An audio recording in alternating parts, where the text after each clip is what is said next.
na grupo, di ba? Kaya naman tawagin natin ang mga taga Bamban Tarlac! Pasok!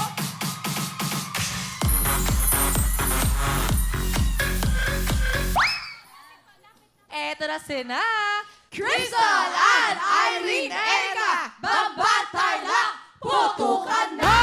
Go, Crystal! Go! Go!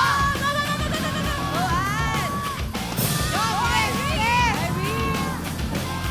Go! Go, Bless!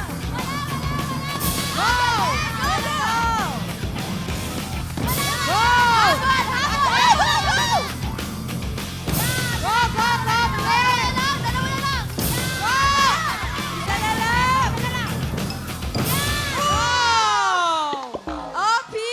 Grabe, ang bilis!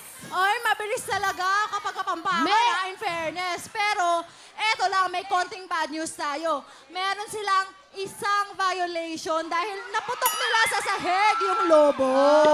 Pero alam naman nating lahat na dikit ang laban. Ay, oo naman. Malay nyo naman dahil ang time to beat 28.6 seconds ng Bacor, Cavite. Correct. Ang oras ng mga taga-Bamban Tarlac ay